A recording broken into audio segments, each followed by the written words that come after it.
Sarah Matthews is one of those staffers no longer by Trump's side. She served as Donald Trump's White House deputy press secretary until January 6th, 21, and she joins me now.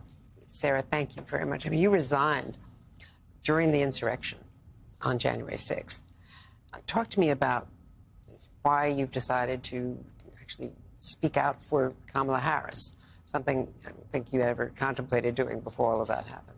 No, I think if you would have asked me 4 years ago if I'd be excited to vote for Kamala Harris, I'd be like, what are you talking about? But obviously, I didn't think that an insurrection at our nation's capital was going to happen either. And so I saw firsthand how unfit Donald Trump is to serve as president again because of his unwillingness to call off the mob that day and his refusal to this day to accept the results of the 2020 election. I mean, you even have his vice president pick being asked multiple times if Donald Trump lost the 2020 election, and they still refuse to admit it. And so to me, that just shows the type of character of these two men and why I think it's so important for us to keep them out of the Oval Office. And it wasn't just enough for me to speak out and talk about the dangers of a second Trump term. I knew that it was important for me to take that next step and show that it's okay to put partisanship aside and prioritize your country. And so that's why I was willing to endorse Kamala Harris, because I believe that we need to do everything we can to ensure that Donald Trump never steps foot in the Oval Office again.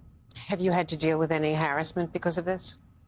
Yeah, that's obviously a calculation in the decision to speak out. I know that there's harassment and backlash in terms of my career prospects, and probably won't be able to have a career in Republican politics, at least in the current makeup of the Republican Party.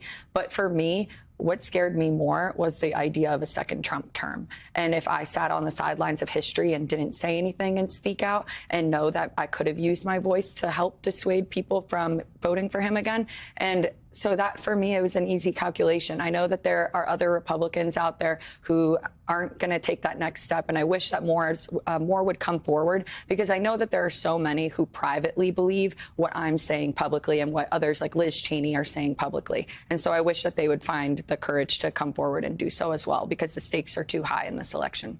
And there have been a number of young women like you, Cassidy Hutchinson, and a few others who have spoken up, who testified, who took that on. And there's some men, elected men, senators and Congress members, who are notably silent. Yeah, it is quite striking. I don't know if people realize this, but when I was at the White House and resigned, I was 25 years old. When I testified before the January 6th committee, I was 27 years old. I'm 29 today and still continuing to speak out. My dear friend Cassidy Hutchinson, who you mentioned, she was even younger than me. I believe she was 27 when she testified, or 25 when she testified. What is preventing a Mitt Romney or others? I mean, he's not even running for re-election, so he doesn't have anything to lose. Yeah, politically.